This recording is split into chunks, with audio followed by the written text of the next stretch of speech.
हमने महाभारत के समस्त चरित्रों के पूर्व जन्म और इस जन्म में पिछले जन्म के कर्मों के फल को बताने का प्रयास किया है। जैसा कि हम जानते हैं कि हिंदू लोग कर्मों में विश्वास रखते हैं। हिंदू लोगों की मान्यताओं के अनुसार हमारे कर्म ही हमारे आने वाले जीवन की योजना बनाते हैं। उनके अनुसार हमारे आज का जीवन हमारे पिछले जन्म के कर्मों से जुड़ा रहता है। कहते हैं अच्छे कर्म और अच्छे काम से ही हमें अच्छा भविष्य और अच्छा जीवन मिल सकता है। कुछ लोग कर्मों को पूर्ण जन्म से भी जोड़ते हैं। हमारे आज का नाता हमारे पिछले जन्म के कामों से जुड़ा हुआ होता है। इसी तरह के माध्यम से हम महाभारत के हर किरदार के साथ जो कुछ भी घटित हुआ वह उनके पिछले जन्म का फल ही था। उनके पिछले जन्म के कर्म की वजह से उन सभी को ये सब झेलना पड़ा।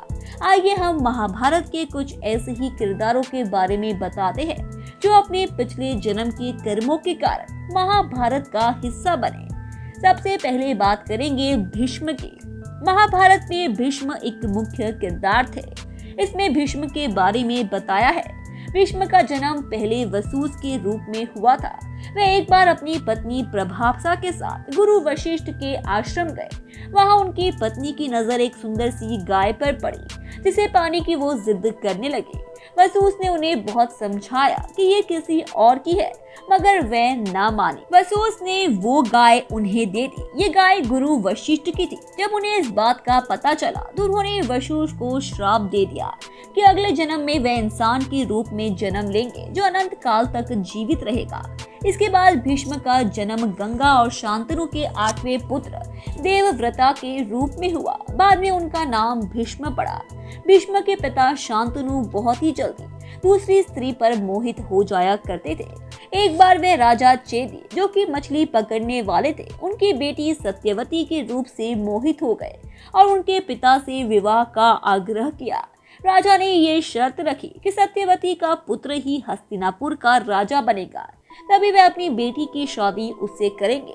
इतना ही नहीं, उन्होंने ये भी बोला कि आगे भी उनकी बेटी का वंश ही राजगद्दी संभालेगा। शांतनु ने ये शर्त मान ली, लेकिन इसका भुगतान भीष्म को उठाना पड़ा। भीष्म ने अपने पिता की प्रतिज्ञा को पूरी करने के लिए अपने छोटे भाई विचित्र वीर्या को राजा बना दिया और भविष्य में राजगद्दी को लेकर लड़ाई ना हो, जिसके लिए उन्होंने आजीवन विवाह न करने का निर्णय लिया। यही वजह है कि भीष्म ने कभी विवाह नहीं किया। फिर बात करेंगे धृतराष्ट्र की। इसमें धृतराष्ट्र के कर्मों के बारे में भी बताया है। पिछले जन्म में ये एक निरुकुंज शासक थे जो बहुत अत्याचारी थे। एक बार वे एक झील किनारे घूमने निकले जहां उन्होंने एक सुंदर हंस को देखा जो बहुत सारे लगभग 100 छोटे छोटे हंसों से घिरा हुआ था। उनको उस हंस की आंख बहुत ही भा गई जिसे वे अपने महल में सजाना चाहते थे। तो उन्होंने अपनी सेना को आदेश दिया कि उस हंस की आंख निकाल ले और बाकी छोटे हंसों को मार डाले। इस वजह से ही धृतराष्ट्र अंधे पैदा हुए और उनके 100 पुत्र मार दिए गए। फिर बात करेंगे द्रौपदी की। इसमें द्रौपदी के कर्मों के पिछले जन्म के कर्म और उसके फल के बारे में बताया है। द्रौपदी पिछले जन्म में गुरु मौदल्या की पत्नी थी जिसका नाम इंद्रसेना था। कम उम्र में ही इनके पति का निधन हो गया और अपनी इच्छा पूर्ति के लिए इंद्रसेना ने शिव की कड़ी तपस्या की। शिव ने उनकी तपस्या से प्रसन्न होकर वरदान देना चाहा। शिव की खूबसूरती से वो मोहित हो गई और खो गई। इसी बीच उन्होंने 5 बार कह दिया कि उन्हें पति चाहिए, पति चाहिए। शिव ने उन्हें ये वरदान दे दिया, मगर ये भी कहा कि उन्हें एक ही जन्म में ये वरदान प्राप्त होगा। इस तरह द्रौपदी को 5 पति मिले। फिर बात करेंगे शिशुपाल की। इसमें शिशुपाल के कर्मों के फल के बारे में भी बताया है। जी हाँ, शिशुपाल का जन्म पहले रावण और हिरण्यकश्यप के रूप में हुआ। दरअसल वे विष्णु के सेवक थे जिन्हें श्राप मिला था कि वे 4 बार जन्म लेंगे और हर बार विष्णु के हाथ मारे जाएंगे। फिर बात करेंगे कर्ण की। कर्ण के जीवन के बारे में बताया गया कि कर्ण महाभारत में एक बहुत ही मुख्य किरदार थे। इसमें कर्ण के बारे में कहा कि कर्ण अपने पिछले जन्म में एक असुर राजा दंभोदावा थे। उनके कठिन तपस्या कर सूर्य को खुश किया। वे वरदान में सूर्य से अनंत जीवन मांगते थे, लेकिन सूर्य ये बोलकर मना कर देते हैं कि ऐसा नहीं हो सकता। जिसके बाद दंभोदावा उनसे हजारों सेना रूपी कवच की मांग करते हैं जो उनकी रक्षा करे, और ये भी बोलते हैं कि एक कवच को मारने के लिए इंसान को 1000 वर्ष तक तपस्या करनी होगी और उस कवच के मरते ही वो इंसान भी मर जाएगा। धरती के सभी लोग इस असुर से परेशान थे। तब विष्णु से इसे मारने का निर्णय लिया और नारा नारायण जुड़वा भाई के रूप में जन्म लिया। नारा उस कवच को मारता था, वहीं नारायण शिव की तपस्या किया करता था। नारा नारायण ने 999 कवच को तो मार दिया, लेकिन आखिरी कवच में दंभोदावा सूर्य लोक में जा छुपा। कर्ण का जन्म इसी आखिरी कवच के द्वारा हुआ था। कर्ण ने अपने पिछले जन्म में बहुत पाप किए थे। वो एक असुर था, लेकिन वो सूर्य पुत्र था, जिस वजह से कर्ण के रूप में उन्हें बहुत सी शक्तियां प्राप्त हुई थी। वो बहुत ही अच्छा योद्धा था। फिर बात करेंगे शिखंडी की। इसमें शिखंडी के जीवन के बारे में भी बताया है। अंबा काशी नरेश की बड़ी पुत्री थी। इनकी 2 बहनें अंबिका और अंबालिका थी। काशी नरेश ने अपनी पुत्रियों के लिए स्वयंवर करवाया, जहां बड़े बड़े राजकुमार आए, जिसमें सौबल के राजकुमार शलवा सबसे अच्छे थे। शलवा और अंबा पहले से एक दूसरे को जानते थे और एक दूसरे को पसंद भी करते थे।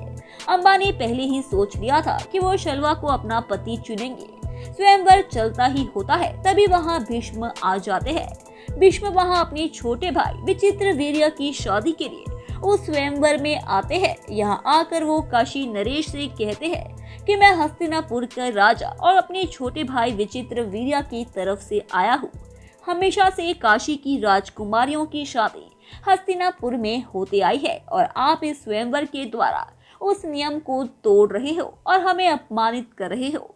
मैं आपकी पुत्रियों को अपने साथ हस्तिनापुर ले जा रहा हूँ, जहाँ इनकी शादी वहाँ के राजा के साथ होंगी। इस सभा में उपस्थित लोगों में किसी को ऐतराज हो तो मुझे रोकने की कोशिश कर सकता है। तभी शलवा, जो अंबा से प्रेम करता था, भीष्म को रोकने की कोशिश करता है, लेकिन उसका भीष्म से कोई मेल नहीं होता और उसे मार माननी पड़ती है। भीष्म तीनों राजकुमारियों को अपनी मां सत्यवती से मिलवाता है। अंबिका और अंबालिका तो खुशी से राजा विचित्रवीर्य से विवाह करने को तैयार हो जाती है, लेकिन अंबा, जो शलवा से प्रेम करती है, भीष्म से ये बताती है और शलवा के पास जाने की आज्ञा मांगती है। भीष्म उसकी बातें मान जाते हैं और पूरी इज्जत के साथ उसे सौबल भेज देते हैं। अंबा सौबल पहुंचती है तो शलवा उसे अपनाने से इनकार कर देती है। उन्हें लगता है कि भीष्म ने उन्हें भीख में अंबा लौटा दी है। उन्हें भीष्म से हारने का भी बहुत दुख होता है। तब अंबा के पास हस्तिनापुर जाने के अलावा कोई रास्ता नहीं होता। अंबा इस सब का जिम्मेदार भीष्म को मानती है। उन्हें लगता है कि अगर भीष्म स्वयंवर में नहीं आते तो ऐसा नहीं होता। वो अपने पिता के पास बिना शादी के नहीं जाना चाहती थी, क्योंकि वह जानती थी कि इससे उसके पिता की बदनामी होगी। तब अंबा भीष्म के पास जाकर उनसे विवाह करने का आग्रह करती है, लेकिन भीष्म भी धर्म संकट में होते हैं, क्योंकि उन्होंने आजीवन विवाह न करने की प्रतिज्ञा ली हुई थी। तो वह अंबा से विवाह करने को मना कर देते हैं। तब अंबा अपने नाना होत्रवहना के पास जाती है, जो उन्हें परशुराम की आराधना करने को कहते हैं। परशुराम भीष्म के गुरु होते हैं, जिनकी बात भीष्म कभी मना नहीं करते। परशुराम अंबा की बात सुनते हैं और उन्हें आश्वासन देते हैं कि भीष्म से इनका विवाह जरूर करवाएंगे। परशुराम पहले भीष्म को सलाह देते हैं, लेकिन भीष्म नहीं मानते। तब वे उन्हें ऐसा करने की आज्ञा देते हैं। भीष्म इस आज्ञा को भी अस्वीकारते हैं। तब परशुराम और भीष्म के बीच युद्ध होता है, जो कई दिन चलता है। इस युद्ध का कोई परिणाम नहीं निकलता। तब सभी देवी देवता इसे रोकने को बोलते हैं।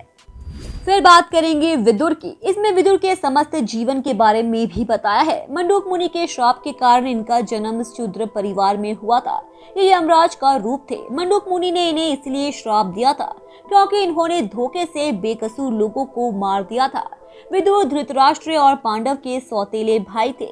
विचित्रवीर्य हस्तिनापुर के राजा की मौत बिना किसी संतान के हो जाती है।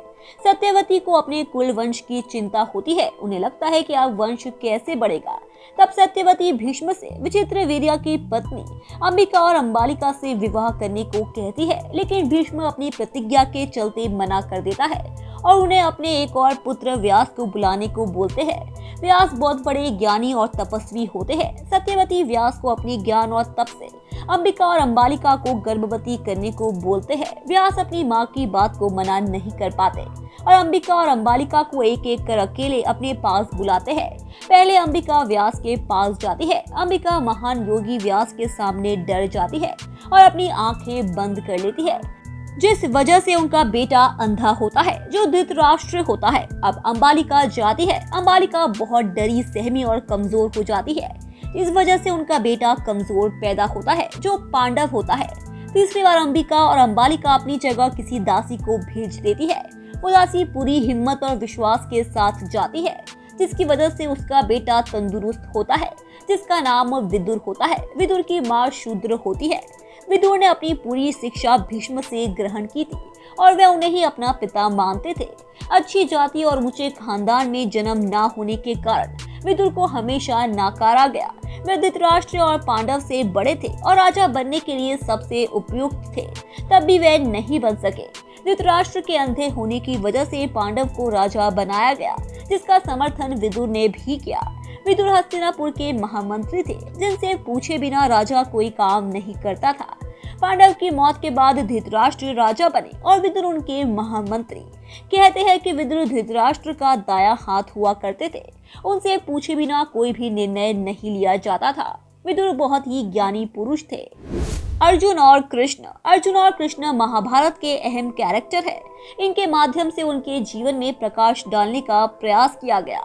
कृष्ण ने भागवत गीता में अर्जुन से कहा था कि वे नारा और कृष्ण हरि नारायण है। नारा और नारायण विष्णु का रूप थे। कर्ण जो दम्बो दावा का रूप थे, जिनके 999 कवच तो नारा और नारायण ने मार दिए थे, लेकिन एक जो बच गया था और कर्ण के रूप में जन्म लिया था, उसे मारने के लिए नारा और नारायण अर्जुन और कृष्ण के रूप में आते हैं। यही वजह है कि अर्जुन और कृष्ण के बीच गहरी दोस्ती रहती है। दोनों के बीच अनूठा ही रिश्ता होता है। नारा के रूप में अर्जुन ही फिर कर्ण का वध करता है। फिर बात करेंगे अभिमन्यु की। अभिमन्यु ने पहले कलियावना के रूप में जन्म लिया। कृष्ण ने इसे मार डाला था और इसके शरीर को जला दिया था, लेकिन कृष्ण ने इसकी आत्मा को एक कपड़े से बांध दिया और अपने महल द्वारिका ले गए थे, जहां उन्होंने इसे एक डिब्बे में बंद कर दिया था। भीम और हिडिंबा का पुत्र घटोत्कच उस समय द्वारका में रहता था। उसे हिडिंबा ने सुभद्रा की रक्षा के लिए भेजा था, क्योंकि उस समय पांडव वन में अपना वनवास काट रहे। किसी वजह से कृष्णा ने घटोत्कच को डांट दिया, जिससे नाराज होकर घटोत्कच कृष्णा की शिकायत करने सुभद्रा के पास गए। तब सुभद्रा कृष्णा से बात करने के लिए उनके पास जाती है। कृष्णा वहां नहीं होते। तब सुभद्रा की नजर उस अद्भुत से डिब्बे पर पड़ती है, जिसे देखने की चाह में सुभद्रा उसे खोल देती है और फिर उसमें से अद्भुत सा प्रकाश निकलता है, जिसे सुभद्रा के गर्भ के रूप में धारण कर लेती है और बेहोश हो जाती है। यही कल्पना का जन्म फिर अभिमन्यु के रूप में होता है। यही कारण है कि कृष्णा ने चक्रव्यूह का आधा रहस्य ही सुभद्रा को सुनाया था, जब अभिमन्यु उनके गर्भ में थे। अभिमन्यु चक्रव्यूह में घुसने का रास्ता तो जानते थे, किंतु बाहर निकलने का रास्ता उन्हें ज्ञात नहीं था। ये भी कहा जाता है कि अभिमन्यु को चंद्रदेव ने भेजा था, जो सिर्फ 16 वर्ष तक पृथ्वी में रह सकता था। कृष्णा और अर्जुन ये बात जानते थे कि अभिमन्यु को चक्रव्यूह में सिर्फ घुसने का रास्ता पता है, वो बाहर नहीं निकाल सकता। फिर भी उन्होंने उसे नहीं रोका, क्योंकि वे जानते थे कि उसकी जीवन सिर्फ 16 वर्षों का है, जो अब खत्म होने वाला है। यही वजह थी कि अभिमन्यु 16 वर्ष की आयु में महाभारत युद्ध के दौरान कर्ण के हाथों मारे जाते हैं। कर्ण को अभिमन्यु से युद्ध करते समय ये पता होता है कि वह उसके भाई का पुत्र है। कुंती एक दिन पहले ही उसे बताती है कि वो उसका बड़ा पुत्र और पांडवों का भाई है, किंतु तब भी कर्ण अभिमन्यु को मार देता है, क्योंकि वह अर्जुन से अपने अपमान का बदला लेना चाहता है। फिर बात करेंगे एकलव्य की। इसमें एकलव्य के कर्मों के पिछले जन्म के कर्म और उसके फल के बारे में भी बताया गया है। एकलव्य कृष्ण के चचेरे भाई थे। वो देवत्रवा के पुत्र थे। देवत्रवा वासुदेव के भाई थे। देवत्रवा जंगल में खो जाते हैं, जिसे हिरण्याधानु ढूंढते हैं, इसलिए एकलव्य हिरण्याधानु के पुत्र कहलाते हैं। एकलव्य धनुर्विद्या सीखने गुरु द्रोण के पास जाते हैं। द्रोण को जब पता चलता है एकलव्य नीची जाति का है, तो वो उसे अपने आश्रम से बाहर निकाल देते हैं और धनुर्विद्या सिखाने से मना कर देते हैं। इसके बाद एकलव्य द्रोण की मूर्ति बनाकर उसके सामने धनुर्विद्या का ज्ञान प्राप्त करते हैं। कहते हैं कि एकलव्य अर्जुन से भी महान धनुर्वादी था। जब ये बात द्रोण को पता चली तो उन्होंने एकलव्य से अपनी गुरु दक्षिणा मांगी। द्रोण ने एकलव्य से उसके दाएं हाथ का अंगूठा मांगा, जिससे वो कभी धनुष ना चला सके। एकलव्य ने अच्छे शिष्य होने के नाते उन्हें अपना अंगूठा दे दिया। एकलव्य की मौत कृष्ण के द्वारा रुक्मिणी स्वयंवर के दौरान हुई थी। वे अपने पिता की रक्षा करते हुए मारे गए। इसके बाद कृष्ण ने एकलव्य को द्रोण से बदला लेने के लिए फिर से जन्म लेने का वरदान दिया। एकलव्य ने फिर धुंधुमान के रूप में जन्म लिया। ये द्रौपद नरेश का पुत्र और द्रौपदी का भाई था, जिसे द्रौपदा नाम से भी जाना जाता था। महाभारत युद्ध में द्रौपदा भी शामिल था और उसने द्रोण को मारकर अपना बदला लिया था। अंत में बात करेंगे धृष्टाकेतु की। इसमें धृष्टाकेतु के कर्मों के, पिछले जन्म के कर्म और उसके फल के बारे में भी बताया गया है। धृष्टाकेतु शिशुपाल का पुत्र था। ये एक महान योद्धा था। भीष्म पितामह भी इसे एक अच्छा और महान योद्धा मानते थे। धृष्टाकेतु का वध अर्जुन के हाथों महाभारत युद्ध के दौरान हुआ था।